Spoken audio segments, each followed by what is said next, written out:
Let Leta take you on a journey of faith, life, travel, and interior design. Take your life out of the status quo and into 2020. Status Life with Leta is brought to you by Status Home Design and by the law office of Derek M. Hayes at 404-777-HURT. Hello again, everyone, and welcome to Status Life with Leta on Business RadioX. We are broadcasting live from the Subaru of Gwinnett studio in the Sonesta Gwinnett Place Atlanta Hotel. On every episode of Status Life with Leta, we take you on a journey of faith, life, travel, and interior design. We want to take your life out of the status quo and into 2020. My name is Derek Hayes, and it's my pleasure to introduce the star of the show, Leta Brooks. Good afternoon, Leta. Good afternoon. It's so nice to be back in the studio. Yes, it is. Trying real hard to get back to normal around here. Well, before we begin, a quick reminder that Status Life with Leta is brought to you by Status Home Design, your one-stop shop for all of your home and gift needs, and by the law office of Derek M. Hayes. Injured in Georgia? Make the right call to the law office of Derek M. Hayes at 404-777-HURT. Well, let's get started. I want to talk about the store before we do anything else today. I know you're getting ready to open, so tell me about it. Okay, so we're here in Georgia. Governor Kemp has not given the official thumbs up, green light on retail. What I was told is that we were going to be launched in a later phase, but everybody else is opening, right? We're just, honestly, in my industry, having a retail store, I'm a little behind the eight ball, but I wanted to take a few extra weeks. I still was waiting on his mandate, but so, again, stores in my industry, the malls, they've all been open for a week and a half to 2 weeks now, but setting everything in place that we're going to have to do, just really taking the time to open, structured, organized, bringing everybody back who's comfortable coming back. I have employees that are still sheltering in place, so that's been a challenge, trying to figure out who's even ready and willing to come back to the store. So we are set to open, let's see, today's Wednesday as we're doing this taping, Friday, May 15th, the doors open. Speaking of employees, we have a special guest with us today in the studio, Miss Carla Martin. Hey, guys. Hi. There needs to be an applause Good line to at see some you point. guys. It's really good to see you guys in the flesh. Well, yeah, it's great to have you here. And Carla is one of your interior designers. We're going to bring her in a little bit more as the show goes on, especially about interior design trends. But tell me a little bit more about what kind of things you're doing with the store to get ready to open in light of the coronavirus. What steps you're taking? Well, since there hasn't been a specific mandate for retail that we know of from the governor or really any of our government, even our local government, we're really using what salons and restaurants had to do. We have a coffee station that's all come down. We're not going to be serving coffee at this time. The water fountains, wrapping those in plastic, cleaning the bathrooms, Lysol, any really of the common areas that we can control, trying to disinfect just as much as we can. Let's see. We talked about having a separate, because I've got two sets of doors, having a separate entrance and exit, just really having to rework the store to keep the social distancing. It's really interesting the things you're seeing that restaurants specifically are having to do now to be able to have diners back in the restaurant. In fact, I think today the announcement, or may have been yesterday, is as opposed to tables of 6 being a maximum, they bumped it up to tables of 10.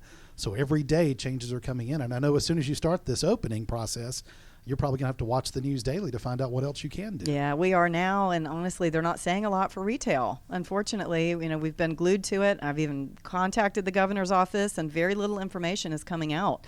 They haven't said we can't. Everyone else is doing it. I guess I am too. We need the doors open. We're a small business. I've got 70 individual vendors that are 70 individual small businesses that need their sales just like I do. And so, yeah, we need to open the doors. Exactly. And also, too, when you're out and about now in the general public, restaurants or traveling around even in the city or just a very short day trip, it's amazing how you see some people are following the guidelines with their mask and the social distancing, but then the vast majority, it seems like, are not.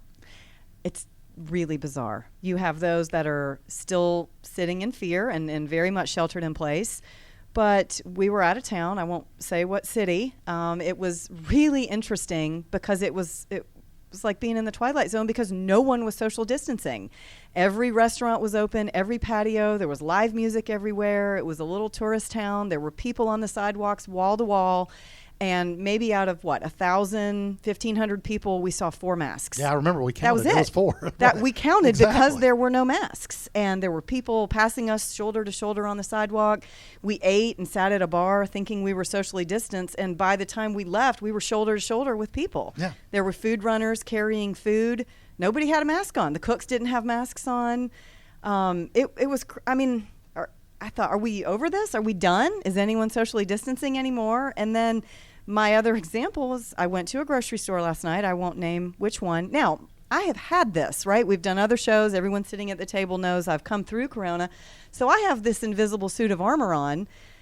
I haven't worn a mask. I do at work. I will say we are mandating that everyone at work wear them, but I have the antibodies. So there is a level of comfort that I have because I am, according to my doctor, I cannot get it again. I know there's conflicting information, but I choose to believe my doctor. I don't feel like I'm going to get it again.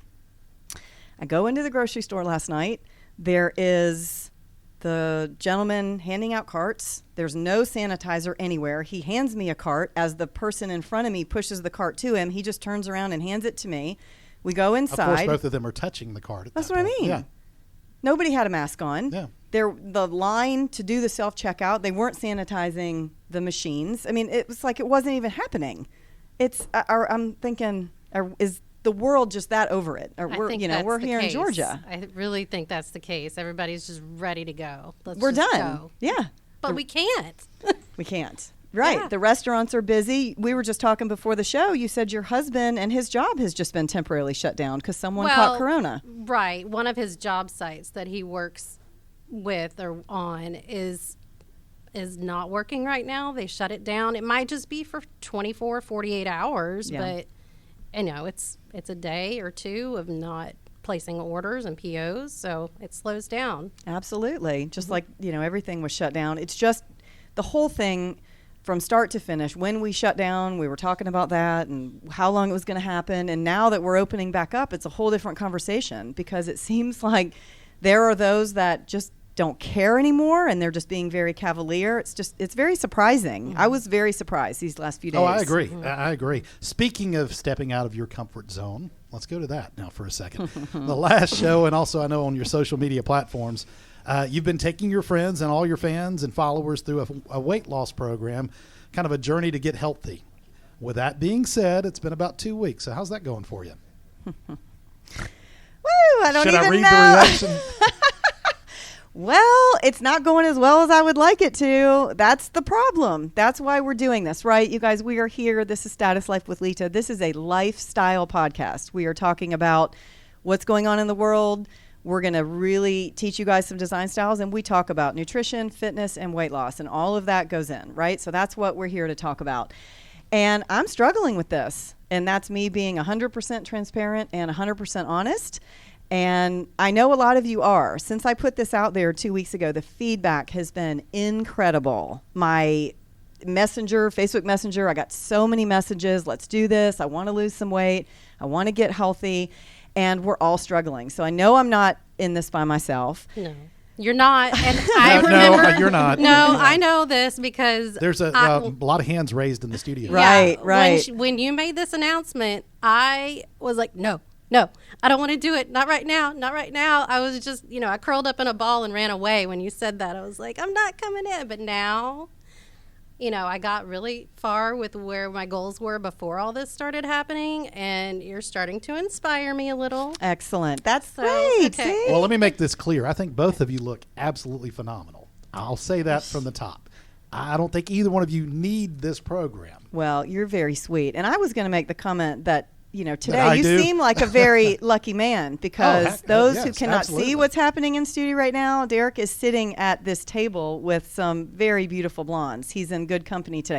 I'm not talking about myself. We've got my new intern, Ashley, here, who's stunning, and Carla, again, just gorgeous. So, Derek, you're sitting pretty today, Yeah, and I'm the you? guy that's been sitting on the couch with the pantry yelling at me, there's a bag of Doritos in here. Well, we're all feeling it. All right, let's get back to that because that's really what we're talking about. All right, so we're all feeling it. So how do we fix it, right? How do we help? Let's go back to week 1. We announced this 2 weeks ago on the show. I really made much more of a conscious effort to move, and it's really in the evenings.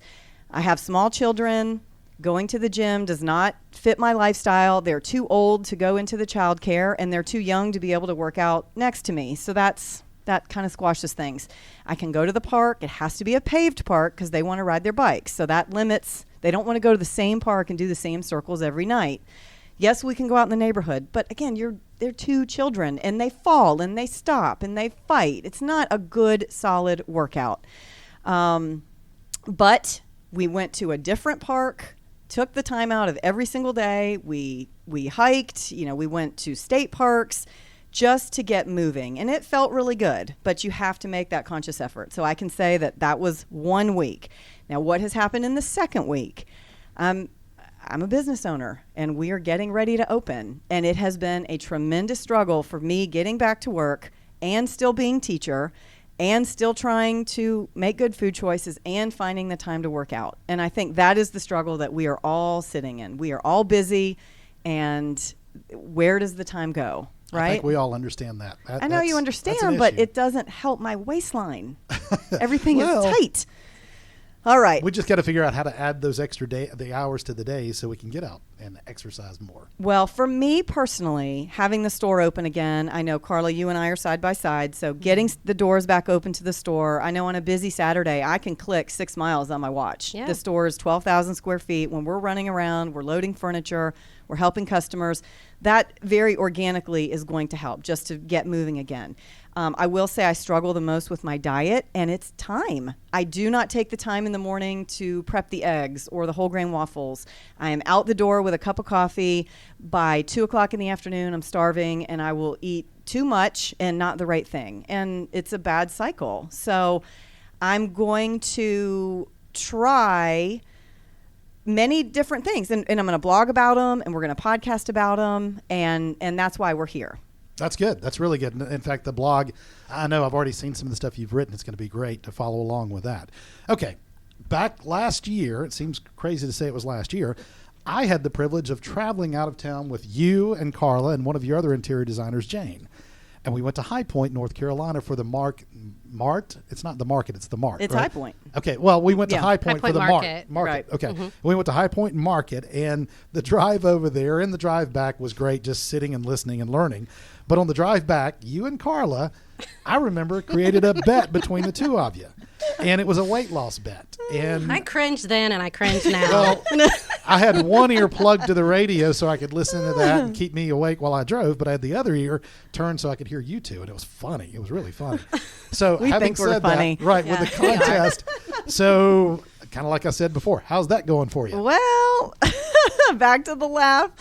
All right, so that was fun. But again, we're in High Point, and that's not a week that you're going to lose any weight. When you go to these shows, these interior design conventions. Oh, it was great. No, that was fall. That was creeping into Thanksgiving. That was October that we Yeah. were there at High Point. Now, we're going for the purpose. We take a lot of classes. We study. We research. We're working for clients. We're buying for the store. I mean, High Point is a week of very intense work, and yet the most fun week of work of the year. Wine and dine That's everywhere. right. Mm-hmm. The Wine and dine. That's the parties, the food, every showroom you go in, the evening. So anyway, we are leaving High Point with tight-fitting pants and just joking like, I want to lose it. I want to get some weight off. So we made a bet. I think it was 7 weeks, right, from the car ride home that we said we were whoever lost the most. Right. Right. We didn't tell each other what we weighed, but we had the honor system. We were each going to weigh, and whoever lost the most, the prize was a really nice bottle of wine. And guess who won it? I didn't. I wasn't in it, but I can tell you already I didn't. It wasn't me. It was Carla me. won it. She did it. She did it.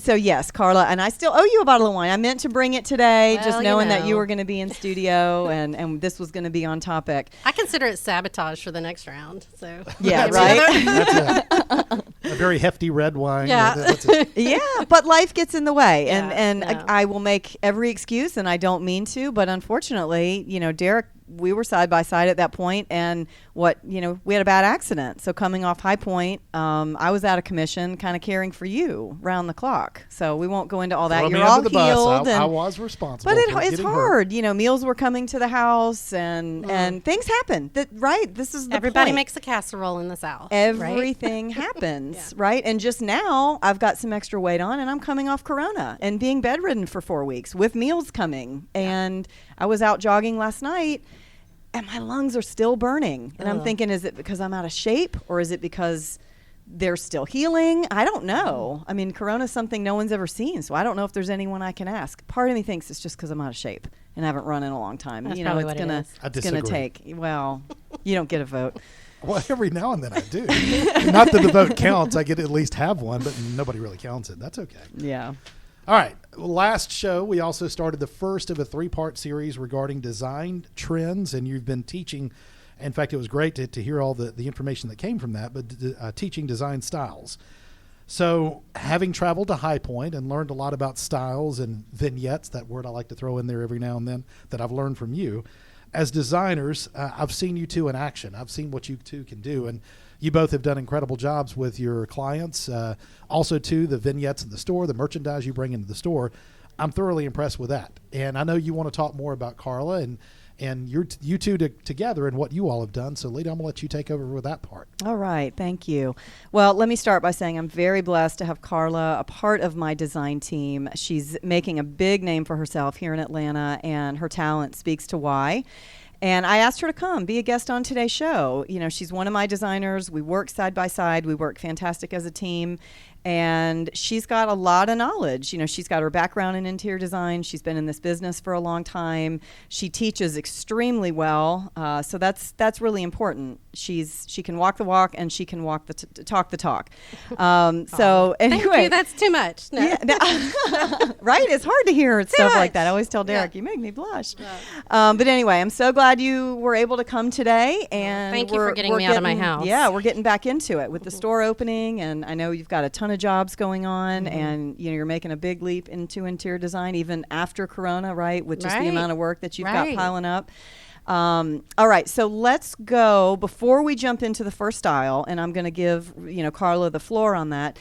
Let's talk about why we are doing this. This is the second in a 3-part series about teaching design styles, and the purpose of this, yes, it's to give information, but when anyone comes into my store, most people, I shouldn't say anyone, when most people come into my store or I go to their house, they seem extremely uncomfortable talking about their style. You will see people, it's that inward body language. Their shoulders kind of go forward. They are reluctant to show you their phone. No one really says, I love farmhouse, or I love shabby chic, or I'm mid-century modern. Whatever style it is, people are very unsure. And I think that's the education part, right?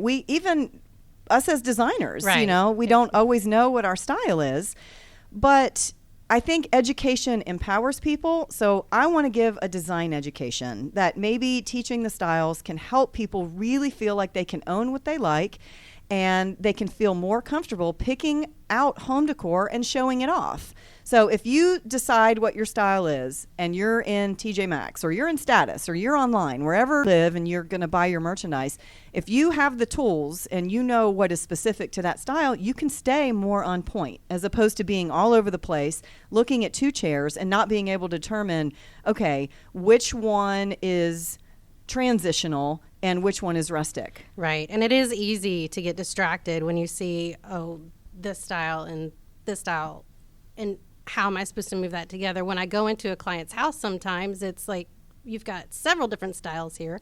Which one do you like the most? And if they don't like one more than the other, then it's easy to determine, hey, you might be eclectic, Yeah.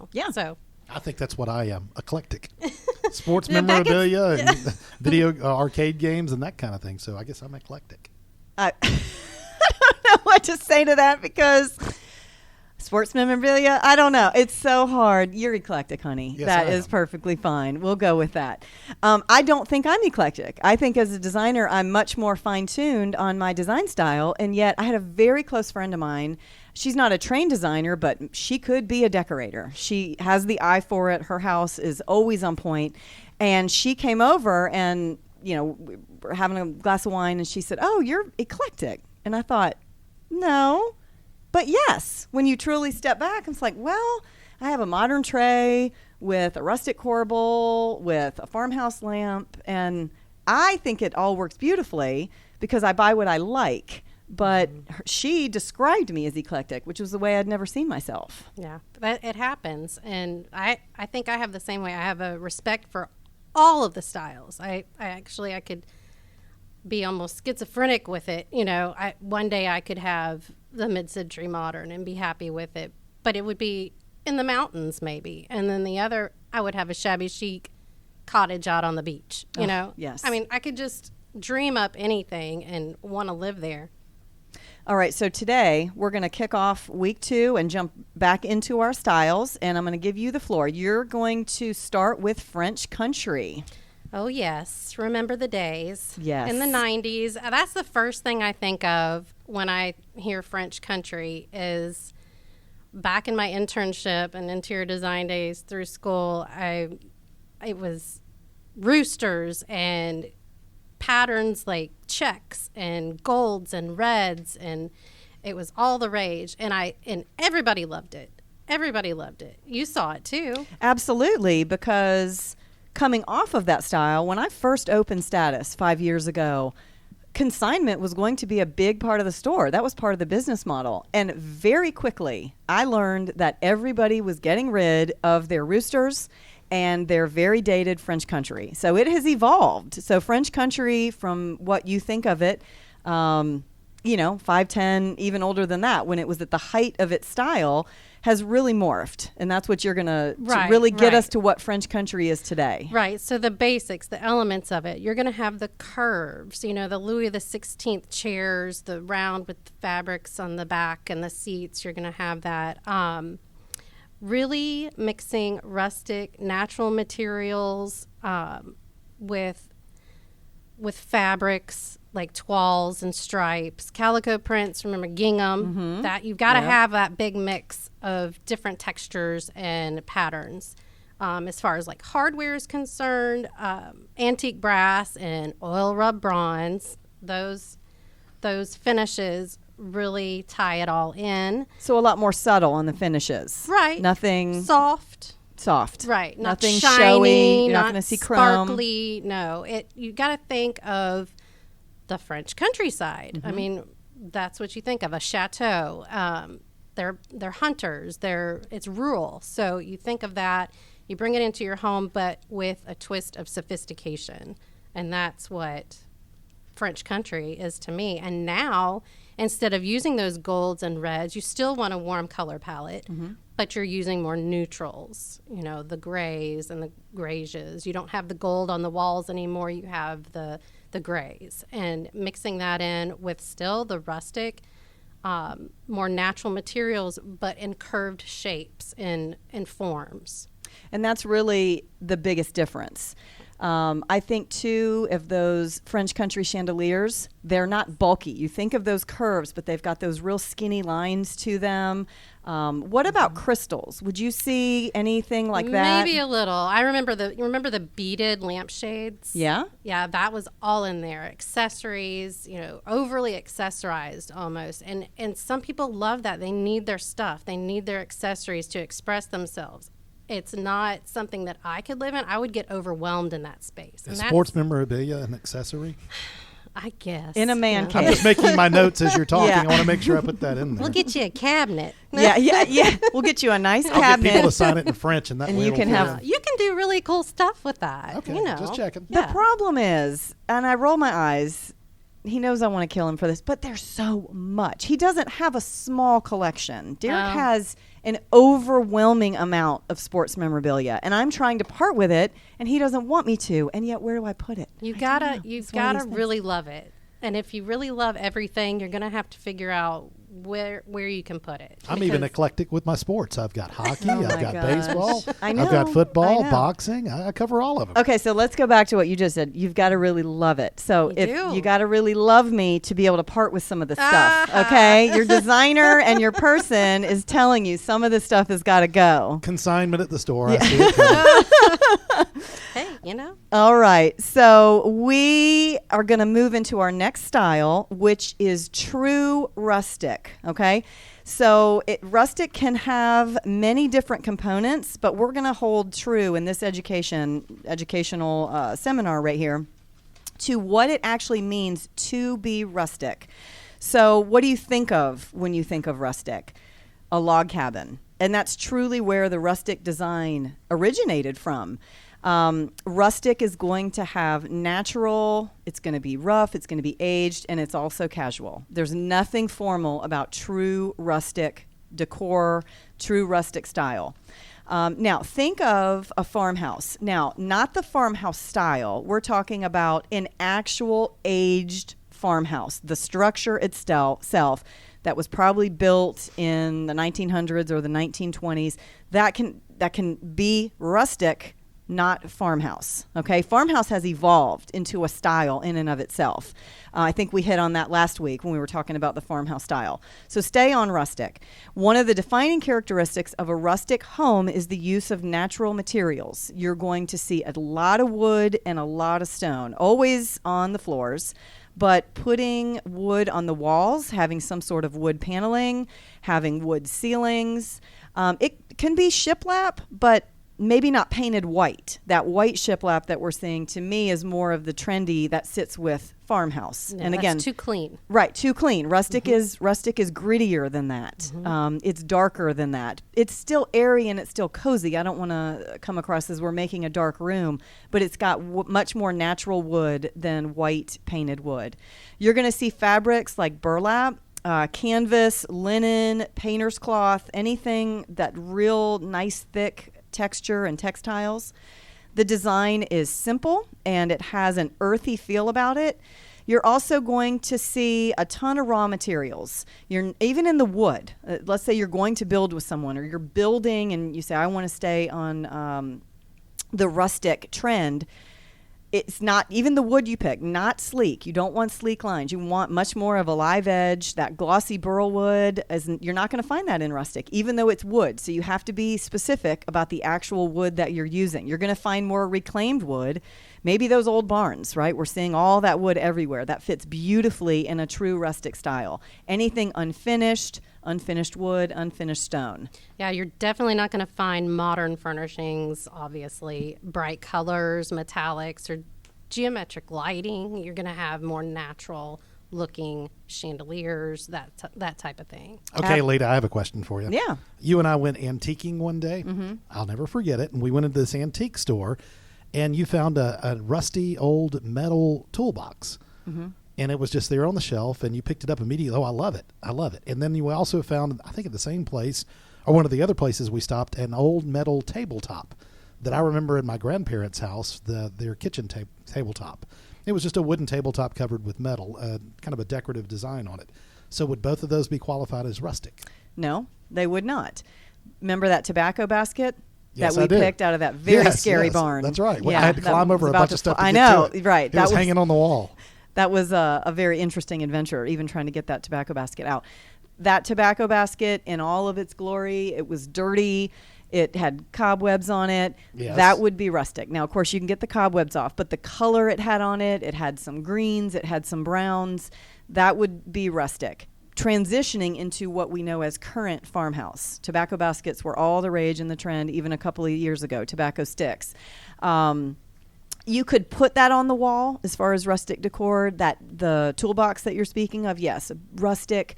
It was rusted. Actually, exactly. yes, Correct. it was very dark in color. It wasn't bright yellow or anything like that. You don't necessarily want to pop a color in true rustic. You want much more of the natural tones. The tabletop, no. The tabletop was black and white. Yes, I remember. And it didn't have any wood touches to it. It was metal. That would go more towards farmhouse. Okay. So a lot of different styles in that day that we found. And we found some chairs that would probably go much more to French country. So Well, like everybody else listening, I'm learning. that goes to show we're out picking and we're having fun. And owning a store and being a designer, of course, I'm always piling merchandise for every job I do. If someone comes and says I'm farmhouse, I need to have a whole pile of stuff ready to go. But all of those things that we picked would not work in the same space. No. I could at least see that. I think. And that would not be considered eclectic. Oh. That was my next question. You're reading my mind at this point. Unless I use my design education and make it all fabulous in my own house. Yeah. So In a vignette. in a vignette in the store. Right. All right. Finishing up rustic. The furniture is handmade. Think of the farm tables that we were building everywhere. Always throw a barn door in. Those became really popular, but they were popular because, the old farmhouses had true barns. But yes, you can have a wood door in rustic. But generally, it's very simple in design and shape. The materials are really the standout. And when you go back to the furniture, think of oversized. Think of an oversized farm table. When do you ever see a small farm table, right? It's not done. You buy a farm table because you want it 6-7 feet long, usually a bench, just very rustic. Again, no clean lines, use natural on the wood, heavy wood furniture, raw logs, boards, and stone. And going back to the textiles, everything natural. Let's go with woven baskets and the use of burlap, maybe in the pillows. Even if, the blankets, you're going to accessorize and you're going to make it really cozy. But let's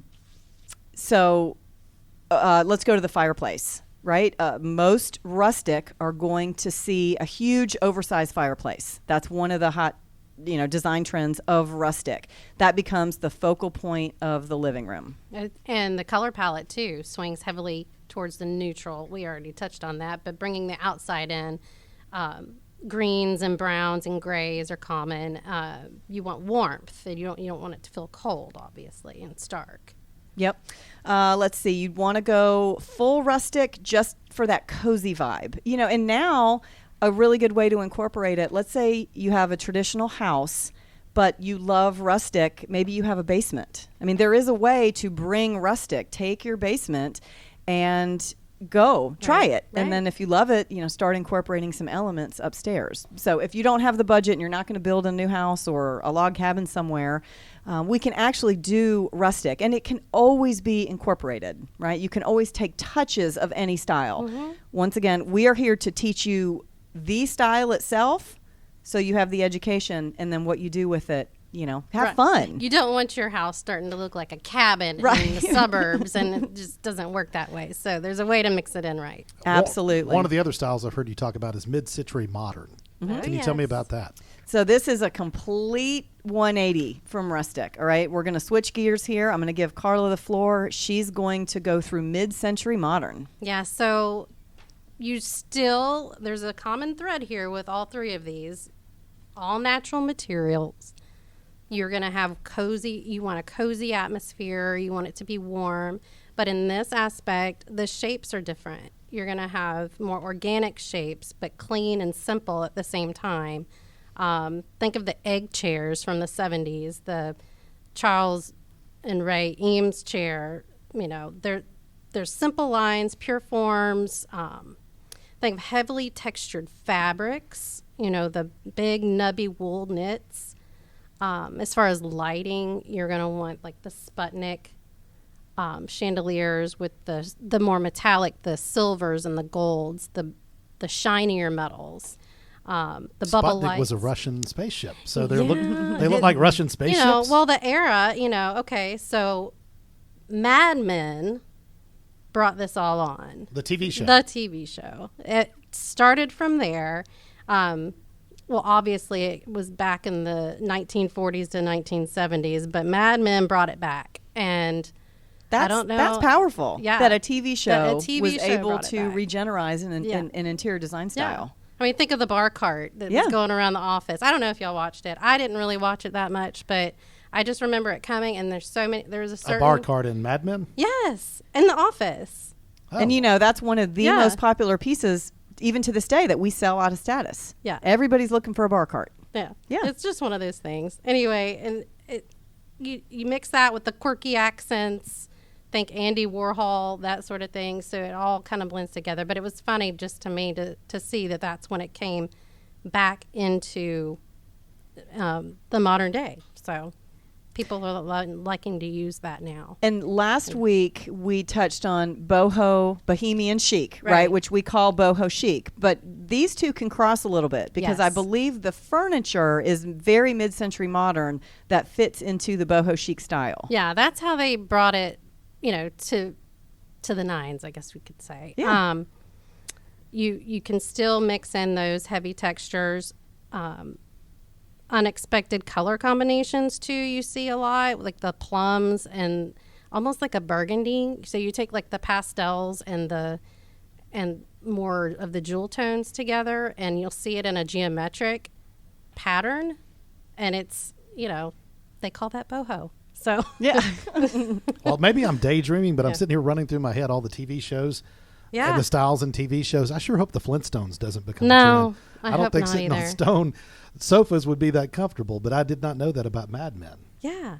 Yeah, that's really neat. I'm trying to think of one that would, maybe we'll have to do a little research and we'll hit on a TV show for every style. But I'm trying to think of a TV show that would have had French country, who really honed in on that style. I don't know. I can't think of one. Well, what we do have is up on Status Life with Leta, and anybody that's been looking, I had a little glitch in my website, and I apologize. I've been working with my web guy. He got everything back up and running.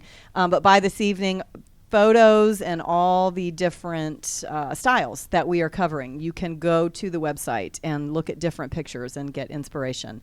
But Carla, before I don't want to close up here because I want to make sure that you were finished with mid-century modern. Do you have anything left for us? Well, one of the big things too, if you really want to make a difference in your home and make it that mid-century look, you need to bust out the architecture, the large windows, and add big doors. The more you can see without obstructing the outside, the better.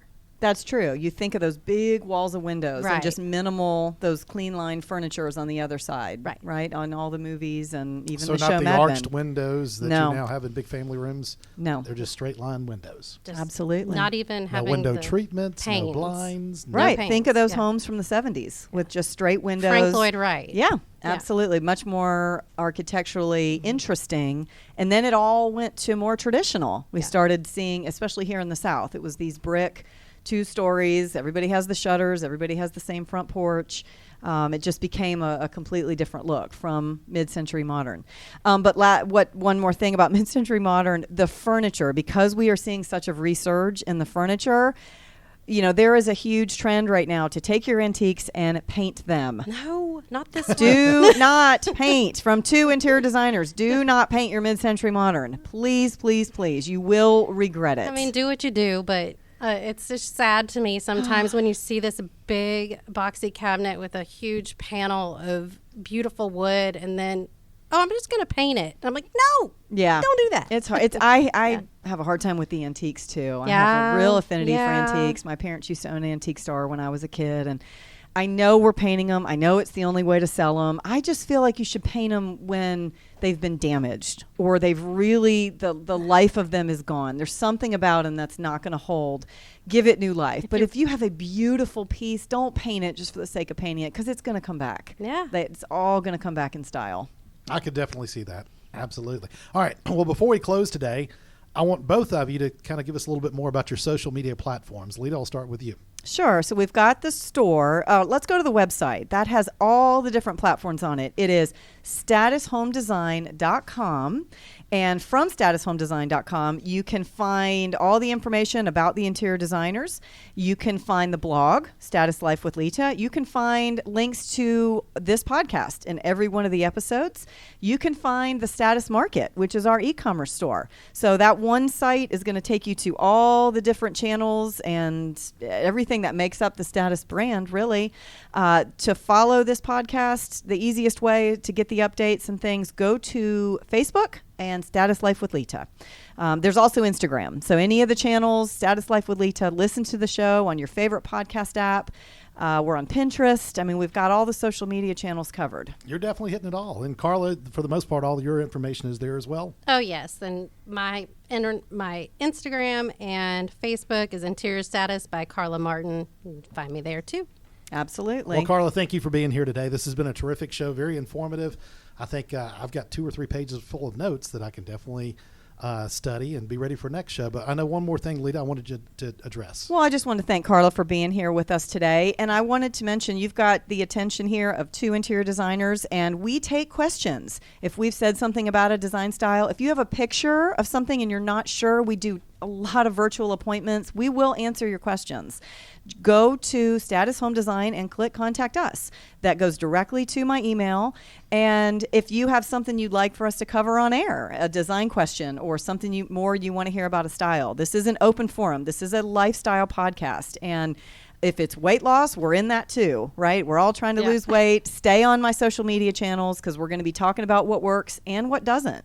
Right now, what doesn't work for me is I have no time. So I got to find some time, and then that'll work a lot better. But we're gonna tackle this. Okay, so we've got next week 3 of this 3-part series in design styles. We've got some more styles coming to you next week. Well, you and I have been together for a little over 2.5 years, but a little over 2 years at this point.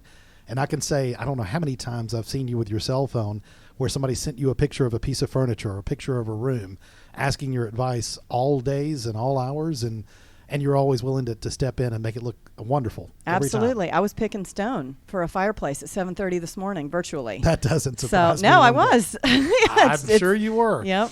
Absolutely. All right. Well, thank everyone again. Thank you so much for joining us on Status Life with Leta, presented by Status Home Design and the law office of Derek M. Hayes. Don't forget that you can enjoy any of our episodes anytime by visiting businessradiox.com, selecting the Gwinnett Studio, and then clicking on Status Life with Leta. This program is also available on your favorite podcast apps. Until next time, for Leta Brooks, I'm Derek Hayes, and you've been listening to Status Life with Leta on Business Radio X.